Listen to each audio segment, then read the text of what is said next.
अस्सलामुअलैकुम गाइस, कैसे हैं आप लोग। तो एक्स मुस्लिम साहिल वर्सेस जैद पटेल, कल रात क्या डिबेट हुई, ज़बरदस्त डिबेट थी। यकीन करें बहुत ज़्यादा धुलाई हुई साहिल की। और मैं यकीन करें हाईलाइट बनाते हुए इतना कंफ्यूज कभी नहीं हुआ, क्योंकि मैं सोच रहा हूँ कि कौन सा सवाल ऐड करूँ साहिल का, कौन सा सवाल स्किप करूँ, क्योंकि जितने भी साहिल ने सवाल करे थे रात उस डिबेट में, उन सब का जवाब साहिल को दिया गया उसी डिबेट में। के साथ झूला झूल रही थी ऑब्जेक्शंस में साहिल ने ये जो कहा है कि झूला भी झूलती थी। हम कोई मंदिर का घंटा है कि कोई भी आके बजा जाता है। तो यकीन करें बहुत ज़बरदस्त डिबेट थी, आप सभी को भी वो डिबेट देखनी चाहिए। और साहिल के जितने भी सवाल थे उनके जवाब में पहले से ही जैद साहब के पास प्रेजेंटेशन तैयार थी, और उन सवालों के जो जवाब साहिल को दिए गए उसके बाद साहिल ने कोई दोबारा क्वेश्चन नहीं किया, अपने पुराने आर्ग्यूमेंट्स को ही बार बार रिपीट करता रहा, क्योंकि साहिल के पास कुछ था ही नहीं, वो अनप्रिपेयर्ड था डिबेट के लिए। ये बात उसके कई सारे अपने व्यूअर्स ने भी कही कि साहिल जो है वो इस डिबेट को ज़्यादा सीरियसली नहीं ले रहा था, और साहिल जो है वो अनप्रिपेयर्ड था। सिर्फ मेंस्ट्रुएशन आना इस बात की दलील नहीं है कि वो पूरी फिजिकली डेवलप हो गई है। उसको मेंस्ट्रुएशन स्टार्ट होता है, उसके बाद उसके बॉडी में चेंजेस आते हैं, उसकी प्यूबर्टी कंप्लीट हो जाती है, तब उसके अंदर सोचने की और इतना बड़ा फैसला लेने की सलाहियत आती है। अच्छा, इसके साथ साथ आप देखिए कि शादी के बाद का जो मरहला है वो प्रेगनेंसी का भी है, सेक्सुअल इंटरकोर्स, उसके बाद प्रेगनेंसी। अगर आप देखें 9-10 साल की बच्ची अभी तक उसका फिजिकल डेवलपमेंट में नहीं हुआ होता है, और कई सारी बच्चियां बस इस वजह से मर जाती है क्योंकि उनको अर्ली प्रेगनेंसी हुई थी। उनका जो पेल्विक एरिया है वो अभी तक डेवलप नहीं हुआ होता है कि वो सेफली एक चाइल्ड बर्थ कर सके। साहिल को ये बात समझ नहीं आ रही थी, या वो ना समझ बनने की एक्टिंग कर रहा था। वो बार बार कह रहा था कि 9-10 साल की बच्ची फिजिकली कैसे रेडी हो सकती है, कैसे रेडी हो सकती है, फिजिकली रेडी नहीं हो सकती। तो मिस्टर जैद पटेल ने तो शुरू से ही ये चीज़ कही थी कि हाँ, इस्लाम के अंदर शादी के लिए प्यूबर्टी होनी चाहिए प्लस फिजिकल कैपेबिलिटी होनी चाहिए। उन्होंने ये बात विद प्रूफ कही। साहिल ने कन्वीनियंटली उसको इग्नोर कर दिया, नज़रअंदाज कर दिया, जबकि जैद पटेल ने ये बात कि लड़की फिजिकली शादी के लिए कैपेबल होनी चाहिए, ये बात साहिल से पहले उन्होंने कही थी। तो एज ऑफ मैरिज के ताल्लुक से हम ये देखते हैं कि एक फॉर्मूला हमें मिलता है। सबसे पहली चीज कि बुलूगत तक पहुंचनी चाहिए लड़की, यानी कि बालिग होनी चाहिए, प्यूबर्टी तक पहुंच जाना चाहिए, उसे मेंसेस आ जाना चाहिए, फर्स्ट कंडीशन है। इसके कई दलाइल है, वो दलाइल में से मैं एक दलील आपके सामने प्रेजेंट कर रहा हूं। कुरान की सूरह निसा सूरह 4 वर्स 6, अल्लाह ताला ने फरमाया वब्तलुल यतामा हत्ता इदा बलगुन निकाह, यतीम को आजमाओ यहां तक का कि वो निकाह की उम्र तक ना पहुंच जाए। बलगु बुलूगत भी इसी से आता है, यानी कि निकाह की उम्र तक ना पहुंच जाए। पता ही चला कि एक उम्र है जो निकाह की उम्र है। वो उम्र क्या है? वो उम्र है जब वो हैज आ जाए उसे, जब वो मेंसेस तक पहुंच जाए। तो वो यतीम के ताल्लुक से है कि जब वो यतीम उम्र बुलूगत तक पहुंच जाए तब उसे टेस्ट लो, और वो उम्र को निकाह कहा गया है, यानी कि निकाह की उम्र कहा गया है। सेकेंड चीज, सिर्फ वो काफी नहीं कि बुलूगत तक पहुंच जाए। शरीयत का कायदा, इस्लामिक शरिया का रूल है ला दररा वला दिरार, कोई नुकसान ना पहुंचाओ ना नुकसान लो। सुनन इब्न माजा की हदीस है, और आप सही मुस्लिम की कमेंट्री में इमाम नववी के वर्ड्स पढ़ सकते हैं, हवाला दिया हुआ है। वो कहते हैं कि कई उन्होंने उलमा का नाम लेकर कहा कि हद ज़ालिका अन ततीक़ अल जिमा, कि इसके अंदर लिमिट ये है कि जिमा जो है, इंटरकॉर्स यानी कि सेक्सुअल ताल्लुकात की, उसके अंदर इस्तिताअत होनी चाहिए, मतलब कैपेसिटी होनी चाहिए। ऐसा नहीं हो कि उससे उसको तकलीफ हो, उसको नुकसान हो, प्रेगनेंसी से नुकसान हो, ऐसा नहीं होना चाहिए। और वो कहते हैं यख्तलिफु ज़ालिका बिख्तिलाफिहिन्ना, ये हम देखते हैं लड़कियों में एक नहीं होती है, इसी वजह से उम्र कैद नहीं कर सकते। और आप देखोगे कि ये फिजिकल कैपेसिटी जब तक पूरी ना हो जाए, इसी वजह से उम्र कैद नहीं कर सकते बुलूगत के साथ फिजिकल कैपेसिटी। और फर्दर आप देखोगे सिर्फ फिजिकल नहीं, जहनी तौर पर भी उसको केपेबल होना चाहिए। और ये चीज समाज और माशरे पे डिफर होती है, क्योंकि उससे उसे नुकसान होगा। अगर वो मेंटली रेडी नहीं है तो ला दरर वला दिरार के तहत उसको नुकसान होगा। जब ये तीन चीजें मैच होगी तो तब वो सूटेबल फॉर मैरिज होगी। मेरा चौथा सवाल है, ये सारी कंडीशंस पूरी हो जाती है तो उस लड़की को आप चाइल्ड कहेंगे या अडल्ट कहेंगे? मेरा साहिल से ये सवाल है, चौथा सवाल। अब हम देखते हैं आयशा रदियल्लाहु अन्हा ये सारे स्टेजेस पूरा करके 9 इयर्स की उम्र में वो पहुंच चुकी थी, सारी स्टेजेस पूरा करके। अब कोई और लड़की हो सकता है 9 इयर्स, हो सकता है 12 इयर्स, हो सकता है 15, हो सकता है 18, हो सकता है 21 में भी वो केपेबल ना हो सकता है। और इसके बाद भी शादी नहीं हो जाती। एक बहुत इंपॉर्टेंट चीज है, ला तनकिहुन्ना इल्ला बिइज़्निहिन्ना। नबी सल्लल्लाहु अलैहि वसल्लम ने कई हदीसों में कहा कि अपनी बच्चियों की शादियां ना कराओ सिवाय उनकी इजाजत से। तो मैं आपको बस बताता चलूं कि डिबेट के दौरान इतना टाइम नहीं होता कि सारे रेफरेंसेस आपको पढ़कर सुनाए जाएं। आप खुद भी पढ़ सकते हैं। डिबेट के दौरान सारे रेफरेंसेस स्क्रीन पर लिखे हुए थे। जैद साहब बस जल्दी जल्दी उनको पढ़ रहे थे, लेकिन आप पॉज करके अच्छी तरह रेफरेंस देख भी सकते हैं, उनको नोट भी कर सकते हैं। यहाँ साइड में रेफरेंसेस लिखे हुए हैं। तो मतलब उनकी इजाजत होना जरूरी है, वो भी आफ्टर मैच्योरिटी। आप देखेंगे कि इस ताल्लुक से मैं आपको ये खास कॉल बताना चाहता हूं इब्न हजर का। सही बुखारी की कमेंट्री में उन्होंने कहा, वो कहते हैं कि इजाजत का कोई मतलब ही नहीं है अगर वो प्यूबर्टी नहीं पहुंची, अगर बालिग नहीं हुई तो इजाजत का कोई मतलब ही नहीं है, मतलब आफ्टर प्यूबर्टी इजाजत होनी चाहिए। और आप अगर आयशा रज़ियल्लाहु अन्हा के केस में देखेंगे तो आप देखोगे वाज़े क्लियर हदीस है, सुनन अबू दाऊद की हदीस है कि उनके घर में प्रेपरेशन जो हो रही थी, रुखसती के ताल्लुक से प्रेपरेशन हो रही थी, उनकी वालिदा खास ऐसा डाइट खाना उन्हें दे रही थी ताकि वो थोड़ी हेल्दी और मोटी हो जाएं। और वो कहते हैं यहां तक कि एक वक्त आ गया कि फसमिन तो अलैहि का अहसन समनी, कि वो अच्छी तरह से फिर वो मोटी हो चुकी थी, यानी फिजिकल ग्रोथ उनकी हो चुकी थी, जैसे कि वो खुद अपने अल्फाजों में कह रही। और आप देखोगे कि औरतों ने उन्हें जब जमा हुई तो मुबारकबादी दी और क्या कहा कि मुबारकबाद हो अला खैरी बरकतिन, बरकत हो, वाला खैरी तौरिन, बेहतरीन नसीब हो तुम्हारा। तो यानी वो लोगों ने मुबारकबादी दी। इससे क्या पता चलता है कि वो पहले तो जमा हुई थी, मुबारकबादी दी, उनको रेडी किया। इससे क्या पता चलता है, वाज़े तौर पे उनको पता था। आगे मैं आपको एक बात बता दूं कि ये हम 1400 साल पहले की बात कर रहे हैं, कोई आज की बात नहीं कर रहे हैं। अगर आप देखोगे 100 साल पहले औरतों को प्रॉपर्टी राइट्स मिले हैं, तकरीबन 100 साल दूसरे मजहबों में। 200 साल पहले जाके तो सती बैन हुआ, ये 1400 साल पहले की हम बात कर रहे हैं। और इसके बाद भी वली जो उसका गार्डियन होता है, उसकी परमिशन, जो सबसे ज्यादा केयर करता है उसके लिए, जो सबसे ज्यादा फिक्रमंद है, उसके ताल्लुक से उसकी परमिशन होना, तब जाके शादी अलाउड होती है। मेरा सवाल यह है कि इस्लाम के इस कंसेप्ट पर आपका क्या एतराज है। आइए एज ऑफ मेंसेस के ताल्लुक से हम देखें। ये अमेरिकन एकेडमी ऑफ पीडियाट्रिक्स की रिपोर्ट है। आप इस रिसर्च में देख सकते हैं कि 30% अफ्रीकन अमेरिकन गर्ल्स के ताल्लुक से आता है कि 7 साल में ही वो मेच्योरिटी पहुंच चुकी थी, 7 साल, और 50% 8 साल। और कॉकेशियन गर्ल्स के ताल्लुक से आप देख सकते हैं 15% 8 साल, 40% 9 साल, यानी कि एक बहुत सिग्निफिकेंट बड़ा नंबर। एक और रिपोर्ट ये देख सकते हैं, मेजॉरिटी गर्ल्स 10 साल की उम्र तक वो हैज के तक पहुंच जाती है, मेंसेस पहुंच जाती है, मेच्योरिटी पहुंच जाती है, और दूसरे फिजिकल उसके डेवलपमेंट्स भी होते हैं, जैसे कि आप स्टार्ट में 7, 8, 9, 10, 11 में देख सकते हैं। और ये तो वहां की बात है अमेरिका की। अगर इंडिया की मिसाल देखें तो रिपोर्ट्स है, ये 8-9 साल की रिपोर्ट है, 7 साल की प्यूबर्टी की रिपोर्ट है। और अगर आप देखें प्यूबर्टी के ताल्लुक से, यानी कि मेंसेस के ताल्लुक से, कई फैक्टर्स पे डिपेंड होता है, जेनेटिक फैक्टर्स, रेस, एनवायरनमेंट, ये 20 फैक्टर्स आपके सामने स्क्रीन पर है मौजूद। इमाम शाफी जो अर्ली जमाने के स्कॉलर है 150 हिजरी के, वो तो कहते हैं कि यमन की औरतों को देखा गया 9 और 10 साल की उम्र में वो प्रेग्नेंट हो जाती थी। मतलब वो जमाने के ताल्लुक से आप ये डेवलपमेंट देख सकते हैं। तो मैं चाहता हूं कि क्लियर प्रूफ प्रेजेंट किया जाए कि अर्ली प्यूबर्टी, जैसे बाज लोग इनकार करते हैं, अर्ली प्यूबर्टी गर्ल्स में होती ही नहीं है, तो वो क्लियर प्रूफ प्रेजेंट की। मैंने तो अपने कुछ प्रूफ प्रेजेंट किए हैं, और भी प्रूफ्स हैं, बस कुछ प्रूफ आपके सामने भी दे दिया हूं।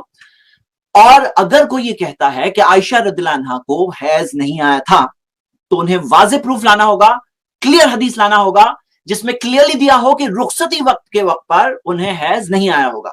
क्योंकि नबी सल्लल्लाहु अलैहि वसल्लम ने जब सिखाया, प्रॉफेट मोहम्मद ने सिखाया कि लड़की की कंसेंट लो, हैज के बाद उससे शादी हो, तो ये सब जब उन्होंने सिखाया, जाहिर सी बात है उन्होंने खुद सबसे पहले उस पर अमल किया।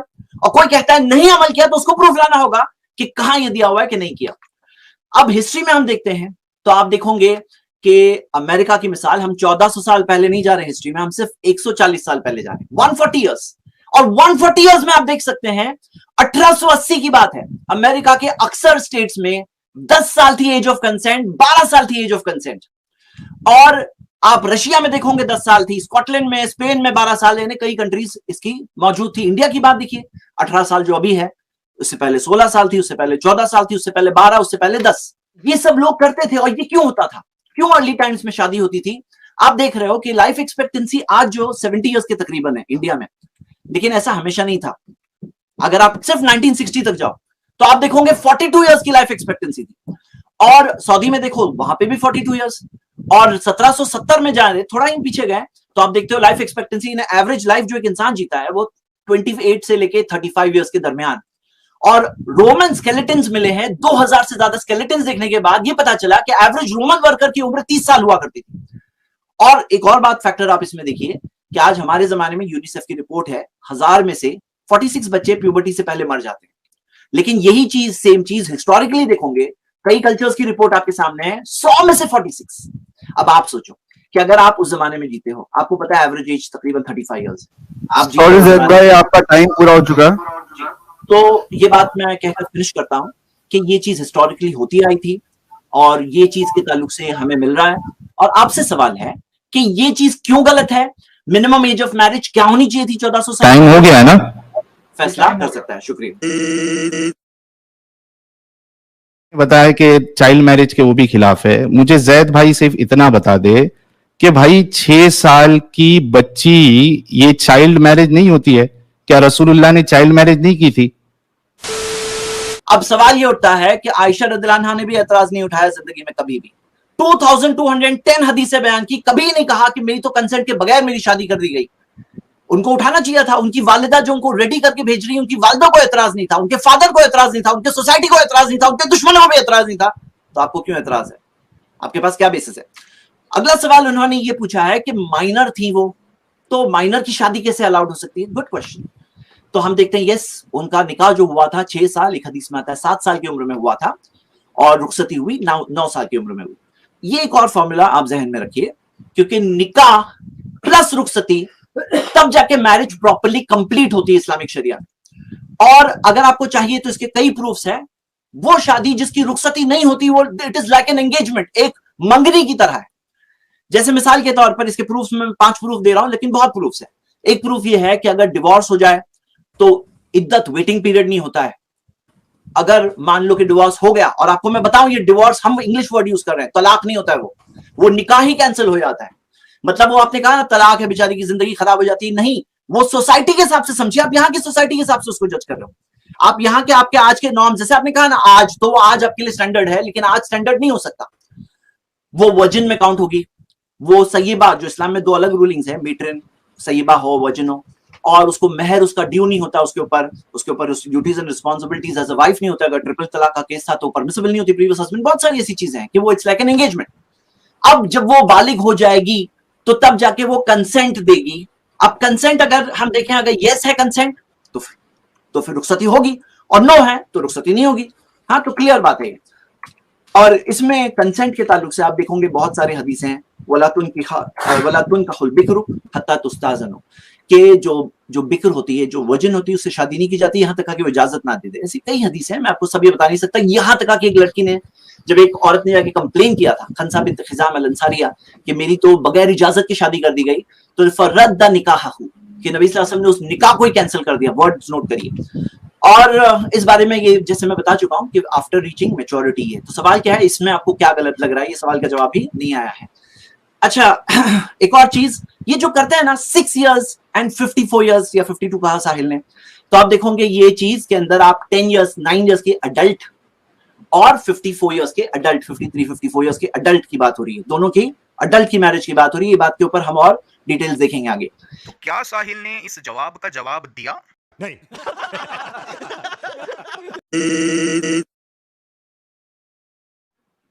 हाँ, ये देखिए सही बुखारी की हदीस 6130 है। इसमें खुद आयशा बताती है कि I used to play with the dolls in the presence of the prophet and my girlfriends also used to play with me. When Allah's apostle used to enter my dwelling place, they used to hide themselves, but the prophet would call them to join and play with me.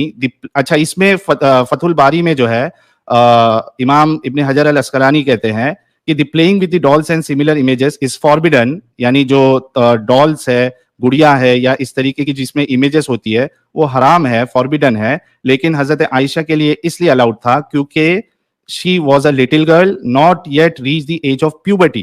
तो हजरत आयशा जो है वो puberty तक पहुंची नहीं थी। खुद फतुल बारी के हिसाब से भी अगर आप देखा जाए तो ये मिलेगा। दूसरी चीज, अब वो कहा जा रहा है कि वो डॉल्स के साथ खेलती थी। तो आपको पता है, ये हदीस देखिए, तबूक की जंग 9 हिजरी में हुई, खैबर की जंग 6 हिजरी में हुई, यानी कि वो टाइम पे उनकी उम्र 14 और 17 साल है। वो टाइम पे भी वो डॉल से खेलती थी। तो क्या 14 साल 17 साल तक भी प्यूबर्टी नहीं आई थी? आप ये बात कहने वाले हैं? और आप जो कह रहे थे, पता है कौन से टॉय से खेलते हैं, आपको पता है आप क्या इशारा कर रहे हैं। लेकिन आप ये कोरा का आर्टिकल थोड़ा पढ़ लीजिए, why do adult women still love dolls. किसने कायदा बनाया कि बड़ी होने के बाद, बालिग होने के बाद वो डॉल से नहीं खेल सकते? कहा दिया है? ये आर्टिकल पढ़ लीजिए। औरतों ने, कई सारों ने अपनी टेस्टिमनी दी है कि हाँ, उनको डॉल से खेलना क्यों पसंद है। और आपको मैं बता दूं, आयशा रज़ियल्लाहु अन्हा सिर्फ डॉल से नहीं खेलती थी। अगर आप ये हदीस देखोगे बुखारी की, तो उहुद की जंग के अंदर वहां जाके वो उन्होंने पानी उठाना, सर्व करना। 3 मिनट हो गए आपके।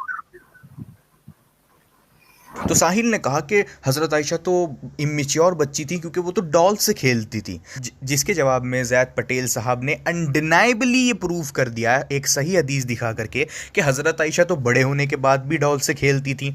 15 से 17 साल की एज तक वो डॉल से खेल रही थी, ये उन्होंने अनडिनाइबली एक हदीस दिखाकर प्रूव किया।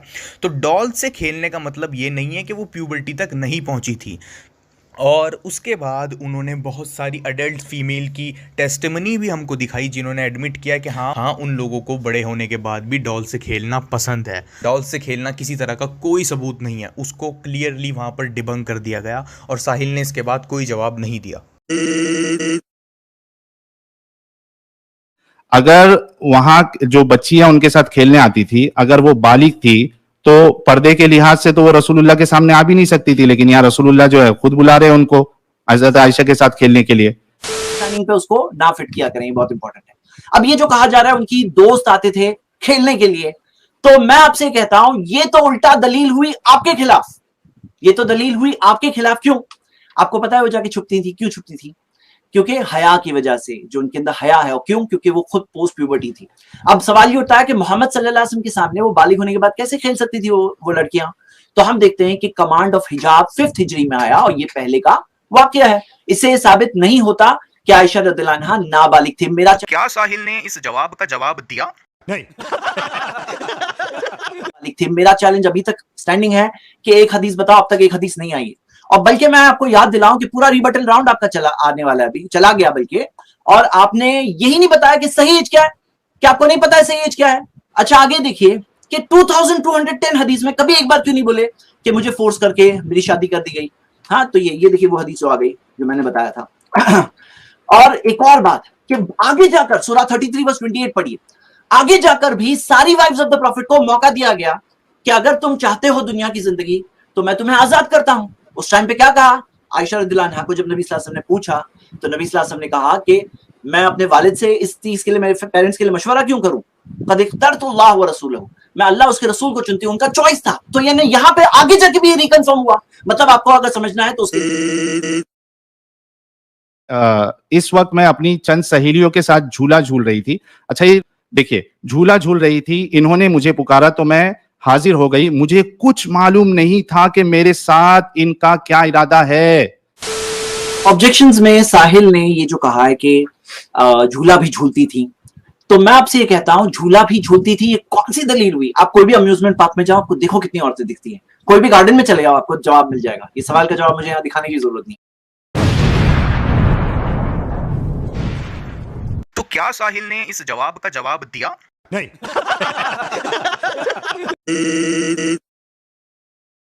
इसके अलावा आप उसी हदीस में देखेंगे कि जब उनकी जो बांदी थी बरेरा, उससे जब पूछा गया कि भाई आपका हजरत आयशा के बारे में क्या कहना है, तो उन्होंने कहा कि ये कम उम्र की लड़की है, कम सिन लड़की है, और ये जब आटा गूंथती है तो ये भूल जाती है और कोई जो बकरी या फिर परिंदा जो है वो उसको खा लेता है। तो किसी भी एंगल से, कोई भी जगह से ये बात साबित नहीं होती है कि हजरत आयशा जो है वो फिजिकली या मेंटली मैच्योर हुई थी। आपने ये जो इंसिडेंट बताया कि जारियतुन हदीसतुस्सिन्नी, काश के आप अरबिक टेक्स्ट पे जाते थे, थोड़ा डिक्शनरी में देख लेते थे, आपको अपना सवाल का जवाब खुद ही मिल जाता। ये जारियतुन का मतलब अगर आप डिक्शनरी में देखो तो देख सकते हो कि उसका मतलब क्या है। एक यंग गर्ल, यंग वुमन की बात हो रही है।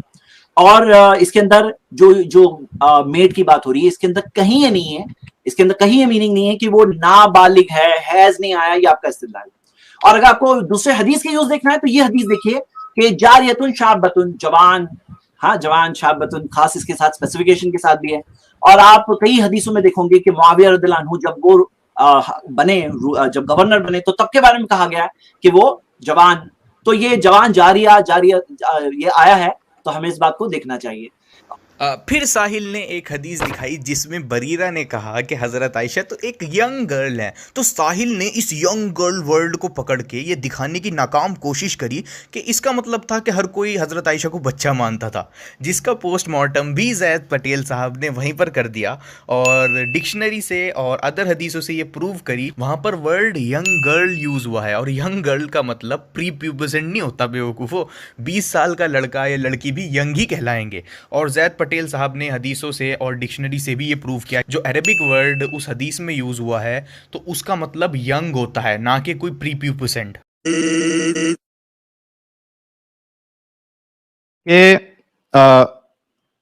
नबी करीम सल्लल्लाहु अलैहि वसल्लम से मेरा निकाह जब हुआ तो मेरी उम्र 6 साल की थी। फिर हम मदीना हिजरत करके आए और बनी हारिस बिन खजरज के यहाँ कयाम किया। यहाँ आकर मुझे बुखार चढ़ा और इसकी वजह से मेरे बाल गिरने लगे, फिर मूंढों तक खूब बाल हो गए। फिर एक दिन मेरी वालिदा रुमान आयशा इस वक्त मैं अपनी चंद सहेलियों के साथ झूला झूल रही थी। अच्छा, ये रुखसती का मामला है। आप देखिए कि एक लड़की की विदाई है, रुखसती है और उसको मालूम ही नहीं है कि उसके साथ क्या हो रहा है, तो कैसे आप कह सकते हो कि हजरत आयशा जो है वो मेंटली भी मैच्योर थी। देखिए, झूला झूल रही थी, इन्होंने मुझे पुकारा तो मैं हाजिर हो गई। मुझे कुछ मालूम नहीं था कि मेरे साथ इनका क्या इरादा है। अब देखिए, एक मैच्योर लड़की जिसकी शादी हो रही है या जिसकी रुखसती हो रही है, उसको बाकायदा पता होता है कि आज मेरा वलीमा है, आज मेरी शादी है, वो तैयारियां करती है, वो सब कुछ करती है। लेकिन हजरत आयशा को तो पता भी नहीं है कि उनके साथ क्या हो रहा है। तो हजरत आयशा जो है वो मैच्योर थी ही नहीं। देनी होगी, तो मैं अभी तक वेट कर रहा हूं कि वाज़ेह दलील नहीं आई है। जो दलीलें दी मैं उसका जवाब भी बता रहा हूं। तो मैं जो हदीस बता चुका हूं यही हदीस इन्होंने बताया, लेकिन आप देखिए कि वो औरतें जमा थी। इस हदीस में 2 स्टेजेस है। एक स्टेज था जब माँ ने बुलाया तो उनको पता नहीं था किस चीज के लिए बुला रही हैं, और दूसरा स्टेज था जब वो औरतें वहां जमा थी, उन्हें मुबारकबादी दे रही थी। पहले औरतें क्यों जमा है, क्या कोई सोचेगा नहीं? मुबारकबादी दे रही हैं, वर्ड्स यहाँ पे मौजूद है, किस चीज के लिए, क्या कोई सोचेगा नहीं? आप खुद सोचो, यानी don't lock up your mind, यानी आप ओपन माइंड से सोचिए। और इसके अंदर आप देखिए कि मुबारकबादी करके वो फिर रेडी कर रही है उन्हें, किस चीज के लिए? और आपको मैं हदीस बता चुका हूं, स्क्रीन पे आ चुकी है आपकी, जिसके अंदर आया था कि आयशा रज़ियल्लाहु अन्हा का खाना, डाइट, ताकि वो थोड़ी मोटी हो, और वो बात हो रही थी और माँ को फिक्र थी, वो चीज सब वहां पे मौजूद है और डिटेल में दूसरी हदीसों में मौजूद है। तो क्या आपको इससे पता नहीं चल रहा है कि उनको पता था? अच्छा, आगे देखिए कि 2210 हदीस में कभी एक बार क्यों नहीं बोले कि मुझे फोर्स करके मेरी शादी कर दी गई? हाँ, तो ये देखिए वो हदीस आ गई जो मैंने बताया था। और एक और बात कि आगे जाकर सूरा 33 वर्स 28 पढ़िए, आगे जाकर भी सारी वाइफ्स ऑफ द प्रॉफिट को मौका दिया गया कि अगर तुम चाहते हो दुनिया की जिंदगी तो मैं तुम्हें आजाद करता हूं। उस टाइम पे क्या कहा आयशा रज़ियल्लाहु अन्हा को, जब नबी सल्लल्लाहु अलैहि वसल्लम ने पूछा तो नबी सल्लल्लाहु अलैहि वसल्लम ने कहा कि मैं अपने वालिद से इस चीज के लिए, मेरे पेरेंट्स के लिए मशवरा क्यों करूं? कद इख्तरतुल्लाह व रसूलहू, मैं अल्लाह उसके रसूल को चुनती हूं, उनका चॉइस था। तो यानी यहाँ पे आगे जाके भी रिकन्फर्म हुआ। मतलब आपको अगर समझना है तो उसके लिए। तो क्या साहिल ने इस जवाब का जवाब दिया? नहीं।